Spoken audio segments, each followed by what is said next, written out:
Efendi, as you mentioned right now, and also you mentioned last night, don't doubt on Shaykh way and don't doubt your Shaykh.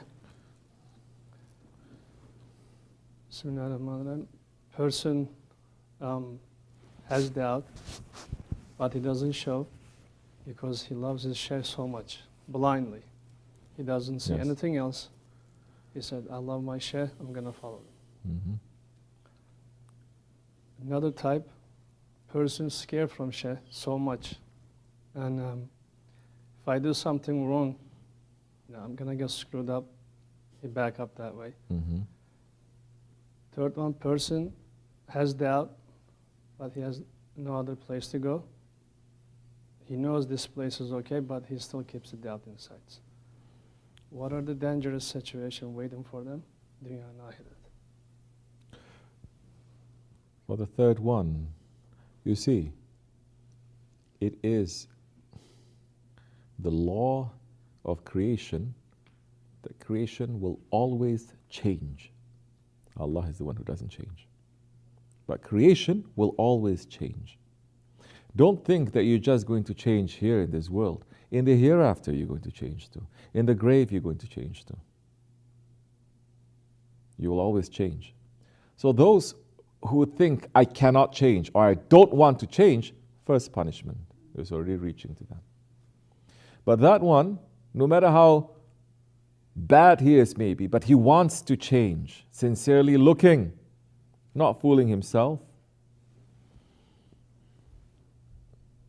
wanting to change.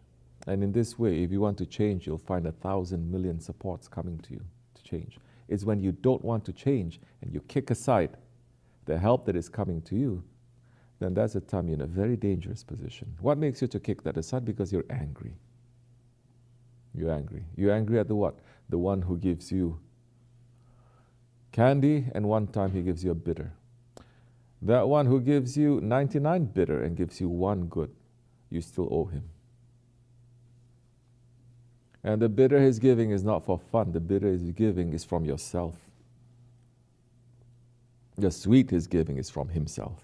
But the bitter is from yourself. It's making you to... So you're angry. Then you're in big trouble. Then until you get rid of that anger, Shaitan is sitting on you. It's finished. That anger that you have towards your murshid will make you to roll around in happiness because you think that you are free. You're free how? Because you kick the madad that is reaching to you. And Shaitan says, now you're free. You're not under his rule anymore. You can do as you like. So the third one, he is angry and he does not want to change. Or the second, or the first. They don't want to change. Then they're not going to find change. As Maulana is saying, those who are looking, they will find. If you are looking, sincerely you are looking, you will find.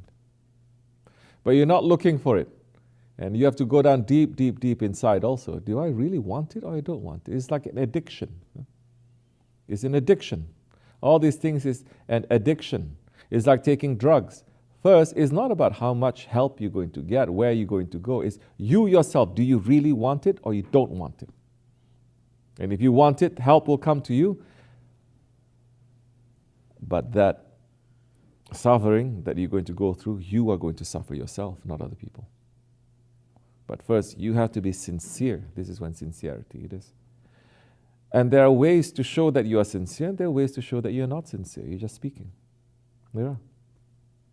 You can say everybody, nobody is going to say, no, I don't want to change. Everybody says, yeah, I want to change. But what is that sincerity? When that help comes to you, you say, no, I don't want this. When that help comes to you, when that order comes to you, do this and do this, do this, I don't want to do it. Then you're not sincere. Then in reality, you don't want to change. Or like what Shaykh Efendi says in the khutbah, in front of him, he says, okay. Behind him, you just want to follow your own ego again. I will say yes. What do you want? You want that? Okay. You sure? I will say, there's a point when I'm very, very straight. But there's a point where I say, I'm not going to say anymore. It's not going to work. I'm not going to say anymore. I say, okay, as you like. And I sincerely hope that it turns out good for you. But people don't land into that situation just like that also. Years, things happening that you're not fixing. I say, watch that section of the wall there. Enemies are coming. You're not fixing it. The wall gets bigger and bigger. The enemies get more and more. Now they set up camp there. Now, even if you want to kick them out, you don't have the strength. It's already overtaken you. Now we may say, now we may burn the whole city down because the enemies are there. It's going to hurt. I don't want to do that. Okay. It's your choice. So do you want to change or no? To know yourself, to be sincere. Do you want to change or you don't want to change? So many people in reality, they don't want to change. Shaykh Efendi says so many times, they want the Shaykh to change. They want the situation to change. They want everything to change except for themselves. And we can say to those ones, you have not changed much. Yes, you want to. I know you want to. When you are there, when you say, I really want to, and you cry, I cry with you. But when your shaitan sits on you and says, I don't want to do it, I'm not going to cry with you. I'm not. Please don't think I'm punishing people too. I don't do nothing. I leave everything to Allah. So,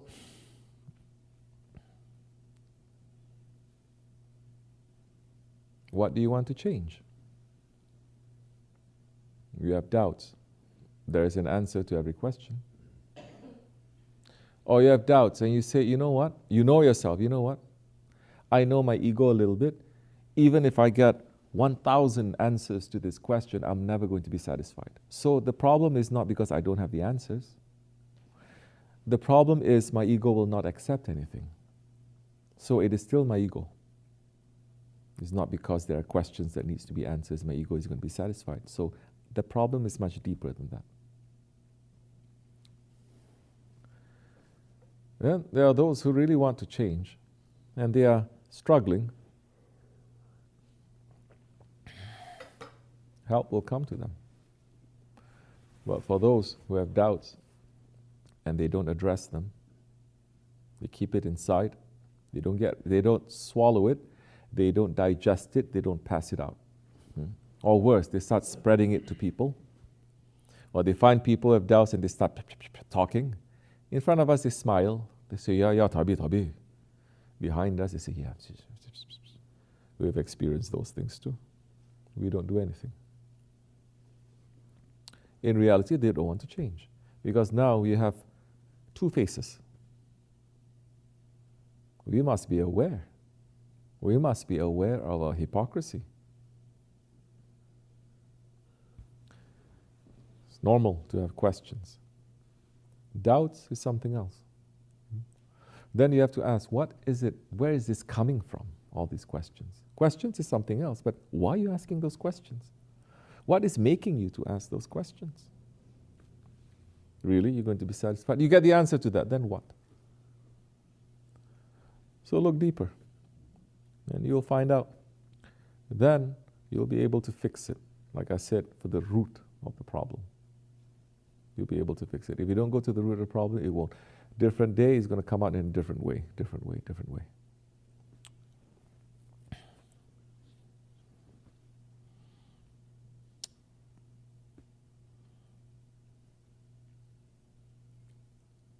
That one in front of us, our Shaykh.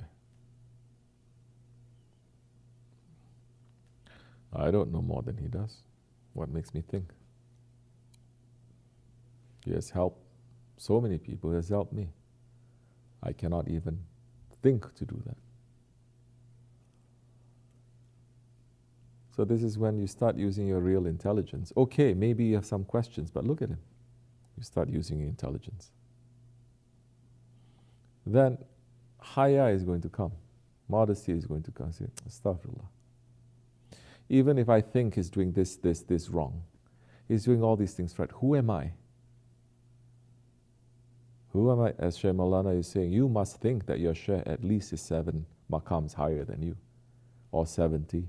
or 700 or 7,000. If you start thinking that you can judge the same way, then you're done, you're finished. Just as Shaitan is judging Allah, saying you make mistake, then you're done, you're finished. You cannot walk in this way when you have that kind of a doubt. You cannot. You cannot follow anyone with that kind of a thing. Then you start worshiping and say, I'm the one who knows. You're going to go to one group and say, this one is lacking. I'm still better. You're going to go to another group. Let's see what this one has. It's good, it's good. I see something there. I'm still better. Then you will never find a guide. Yeah, as Sultan Bahu said, no. Well, which one? He's saying your prayer and everything is not going to be accepted because you're not having a murshid. But those ones, they don't believe that anyway. If you really believe that, what the awliya is saying, then you say, my murshid, I don't care, it's none of my business. He's guiding me. He's guiding me to goodness. He's guiding me to Allah and His Prophet. Then everything else is not my business. Your murshid may trick you. Yes, he will. He may show you different sides, different faces. He's going to look at your heart.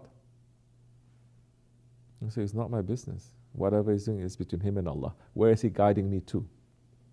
To goodness? To good things? Yes, that's what I'm going to do. Get rid of that doubt. One day you can trick it, one day you can talk, one day you smack, one day you hide it, one day so many different things, but process it. If you need to talk to someone, talk. But don't expect always, if you talk to me, for instance, with a problem, that I'm going to be sweet and nice to you all the time. I'm going to look at what is necessary.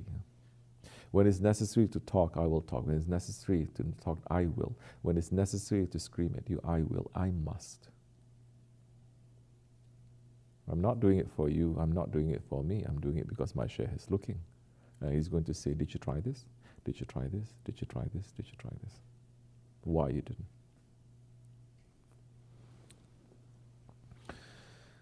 So,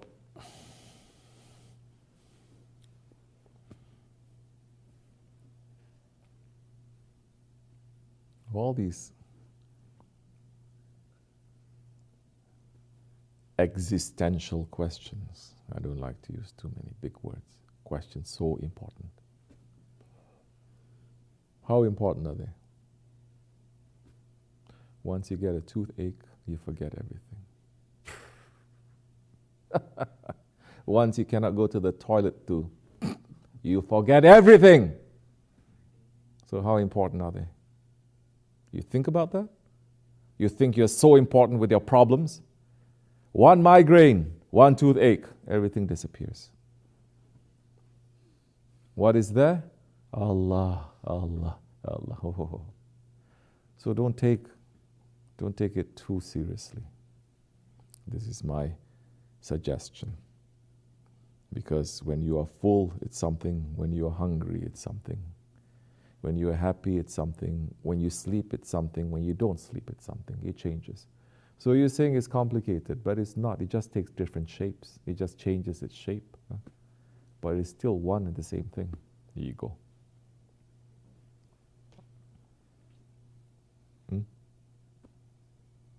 What is experience in old age? They say, yeah, I saw this one before. Yeah, it's like this, it's going to be like this and like this. Yeah, right, okay, don't worry. End of the road is going to be like this. There is a nice thing about old age or experience, because you're not shocked by it anymore. You're not surprised. You're not so wound up about it anymore. You're tired. You're like, again, this one. And you are not so excited about the problem anymore. Other things you may be excited about, not about that. Same thing. I'm not going to find an answer, then put it aside later. Next year, 10 years later. Why have to find an answer now? What is in front of me? That becomes Malayani then. Yes? You think it concerns you so much, but it doesn't concern you. Because it's not going to change. You know that. Put that aside. Oh, aren't we suppressing it and then it's going to blow up? No, you're not suppressing it. You're not taking it and putting it front and center. That's not what you're doing. To let it dictate everything.